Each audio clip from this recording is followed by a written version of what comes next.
Assalamualaikum warahmatullahi wabarakatuh. Kami dari kelompok 17 akan mempresentasikan isi dan penyajian data dari jurnal yang berjudul Impact of Carbon Pricing on Mitigation Potential in Chinese Agriculture, a Model-Based Multi-Scenario Analysis at Provincial Scale. Dengan anggota yang pertama Lentera dengan NIU 512586, yang kedua Nafisa Edgina Devitasari dengan NIU 517658, yang ketiga Aimatul Husna dengan NIU 520384, yang keempat Ahmad Syarif Rifandi dengan NIU 522797, yang kelima Titi Ulaya dengan NIU 523226. Perkenalkan, nama saya Titi Ulaya dengan NIU 523226. Yang melatar belakangi adanya penelitian ini, emisi gas rumah kaca atau yang disingkat GRK yang berasal dari aktivitas manusia merupakan salah satu penyebab utama pemanasan global. Sepanjang tahun 2010, sektor pertanian, kehutanan, dan penggunaan lainnya atau yang disingkat AVALU menyumbang rata-rata 13 hingga 21% dari total emisi gas rumah kaca antropogenik global.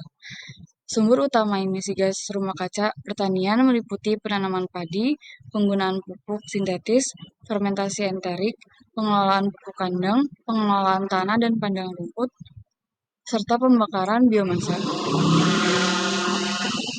Negara Tiongkok memiliki sektor pertanian yang besar. Pada tahun 2014, aktivitas pertanian Tiongkok menyumbang sekitar 6,7% terhadap total emisi gas rumah kaca negara tersebut. Perkenalkan, nama saya Nafisa Edgina Devitasari dengan NIU 517658.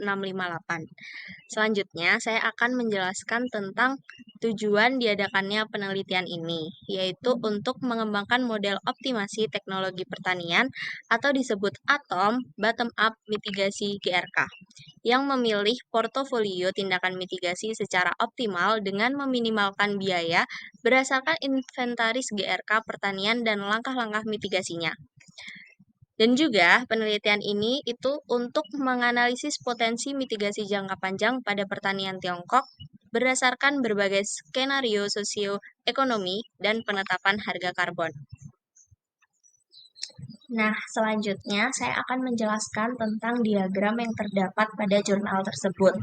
Salah satunya yang seperti pada gambar, yang itu namanya diagram Sankey Chart. Di situ, diagramnya menjelaskan tentang emisi GRK dan laju pengurangan 4 kelompok produk pertanian dari tahun 2017 hingga tahun mendatang, yaitu 2060.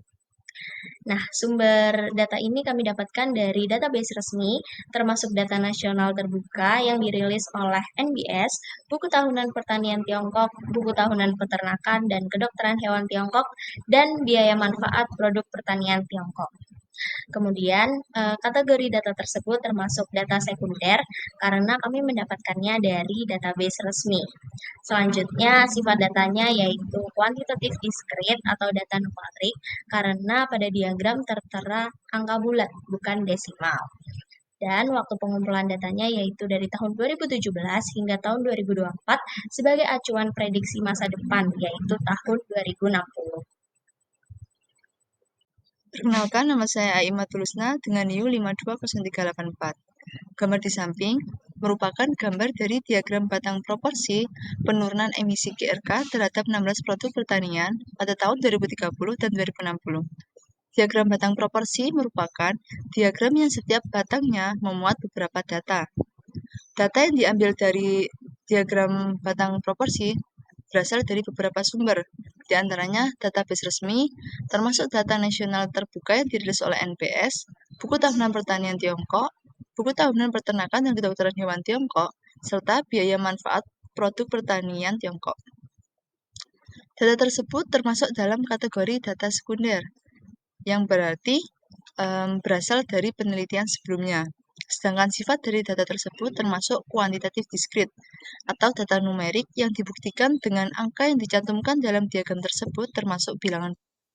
Sedangkan waktu pengumpulan data tersebut dimulai dari tahun 2017 hingga 2024 yang digunakan sebagai acuan untuk menganalisa masa depan. Selanjutnya, saya akan menjelaskan tentang diagram batang dari tingkat pengurangan GRK dari 16 produk pertanian pada tahun 2060. Gambar di samping merupakan salah satu contoh diagram batang. Sedangkan data yang diambil berasal dari beberapa sumber, di antaranya database resmi, termasuk data nasional terbuka yang dirilis oleh NBS, buku tahunan pertanian Tiongkok, buku tahunan peternakan dan kedokteran hewan Tiongkok, serta biaya hingga manfaat produk pertanian Tiongkok. Data tersebut termasuk kategori data sekunder atau yang diambil dari penelitian-penelitian sebelumnya. Sedangkan waktu pengumpulannya dimulai pada tahun 2017 hingga tahun 2024 sebagai acuan untuk menganalisa masa depan. Terakhir, data tersebut bersifat kuantitatif diskrit yang dibuktikan dengan angka yang dicantumkan termasuk bilangan bulat. Perkenalkan, nama saya Lentera dengan NIU 512586. Kali ini saya akan menjelaskan penyajian data penurunan emisi gas rumah kaca yang dikontribusikan oleh langkah-langkah mitigasi. Data ini disajikan dalam bentuk diagram batang dengan tujuan untuk mengkaji jalur mitigasi gas rumah kaca pertanian di Tiongkok dari tahun 2017 hingga 2024. Penyajian data ini dikategorikan sebagai data sekunder karena diambil dari database resmi yang telah dilakukan sebelumnya, yaitu termasuk data nasional terbuka yang dirilis oleh NBS, buku tahunan pertanian Tiongkok, buku tahunan peternakan dan kedokteran hewan Tiongkok, dan biaya manfaat produk pertanian Tiongkok, sehingga data tersebut termasuk kategori data sekunder. Untuk waktu pengumpulan data ini sendiri, yaitu dari tahun 2017 hingga tahun 2024 sebagai acuan untuk prediksi tahun 2030 hingga tahun 2060. Sifat data ini yaitu kuantitatif diskrit, dibuktikan dengan penyajian angka yang dicantumkan, yaitu bilangan bulat atau non-desimal.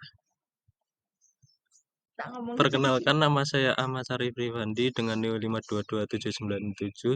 Baik, kesimpulan dari jurnal yang kami pilih adalah mitigasi GRK pertanian sangat penting untuk mencapai tujuan karbon ganda Tiongkok. Dengan melakukan simulasi jalur mitigasi GRK pada pertanian Tiongkok melalui model optimasi teknologi pertanian bottom up atau ATOM. Secara teoritis, pertanian Tiongkok memiliki potensi teknis yang cukup besar untuk mitigasi GRK. Namun, penerapan langkah-langkah mitigasi GRK pertanian di Tiongkok mungkin terhambat oleh berbagai kendala, seperti pertama, sistem pertanian yang sangat terfragmentasi dan biaya tersembunyi atau infisiensi tindakan mitigasi yang perlu diatasi dengan baik.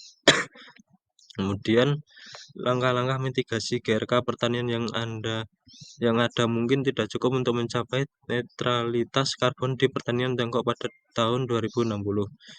Kemudian yang ketiga ada ketidakpastian yang timbul dari sumber data. Kemudian yang keempat, dalam pengaturan skenario parameter berdasarkan kekuatan pendorong SPP memiliki ketidakpastian. Dan yang terakhir, studi ini mengasumsikan tidak ada dampak hambatan kelembagaan, masalah pembiayaan, pasar produk pertanian, psikologi, dan perilaku petani dalam penerapan langkah-langkah mitigasi GRK pertanian.